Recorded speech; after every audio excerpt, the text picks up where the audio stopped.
ஜெயசித்ராவுக்காக அவருடைய கணவருக்காக ஜெபம் பண்ணுவோம். எங்கள் மேலே வரும் அன்பை கேட்கிறேன்.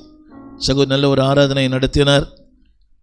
அதாவது ஒரு முழு குடும்பம் இந்து, அதில் ஆண்டவர் அவரை மட்டும் தெரிந்து கொண்டார். வசனம் எங்க வசனம் முழு மேலே வாங்க. நல்ல எத்தனை வருஷமாக பிறகு சபைக்கு போகிறீங்க?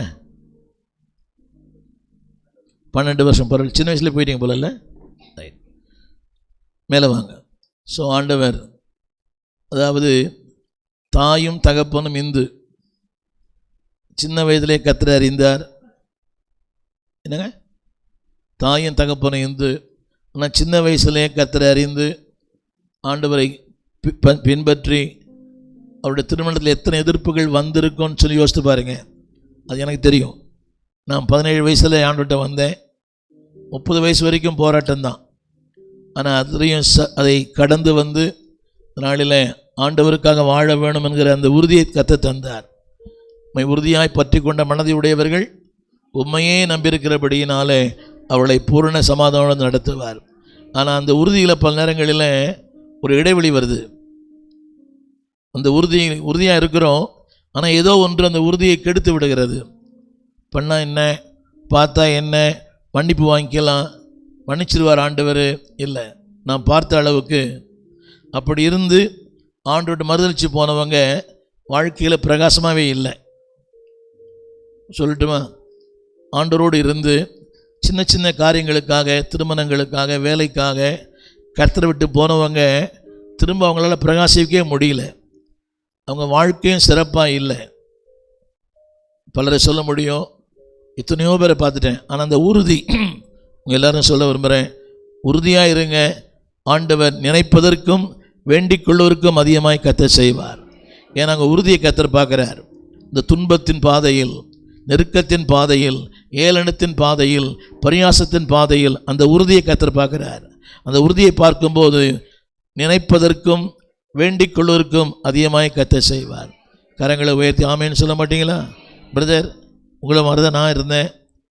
இன்னைக்கு புரியுதா? இன்றைக்கி 56 வருஷம் ஆயிடுச்சு ஆண்டோட வந்து. இன்றைக்கி உலகத்தின் பல தேசங்களில் 42 நாடுகளில், புரியுதா உங்களுக்கு, தொடர்ந்து பிரயாணங்கள். இந்த ஆண்டு முழுவதும் என்னுடைய பிரயாணம் இருக்குது. ஒரே ஒரு காரணம்தான், ஆண்டவருக்காக செய்த தீர்மானம்.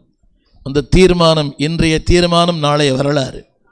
என்ன சொல்லுங்கள்? இன்றைய தீர்மானம் உங்களை ஒரு வரலாறாய் கர்த்தர் மாற்றுவார். உங்களுக்காக ஜெபிக்க விரும்புகிறேன். ஜெபம் பண்ணுங்க. ரைட். இந்த அம்மா நல்லா ஊழியெல்லாம் பண்ணுவாங்க. ரைட்.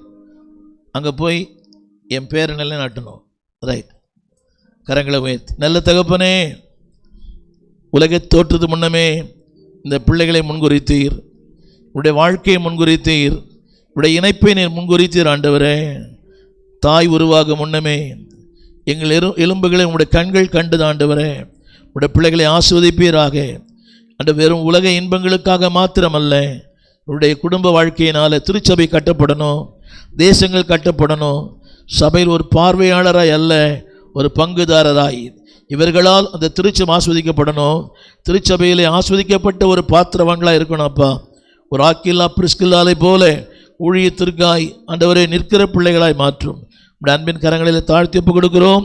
ஆண்டவரே, தேவனுடைய கிருபை இந்த பிள்ளைகளுடைய நாளும் இருக்கட்டும். சொல்வது போல ஒரு ஹாப்பி லைஃப், ஒரு ஹெல்த்தி லைஃப், ஒரு ஐஎஸ் லைஃப், மகிழ்ச்சியான வாழ்க்கையை தாங்க, ஆரோக்கியமான வாழ்க்கையை தாங்க, கிறிஸ்துவுக்காய் ஒரு உயர்ந்த வாழ்க்கையை தாங்க. அப்படியே செய்யுங்க. இயேசுவின் நாமத்தில் நல்ல பிதாவே, ஆமேன். கரங்களை தட்டி அவளை ஆஸ்வதிப்போம். ரைட்.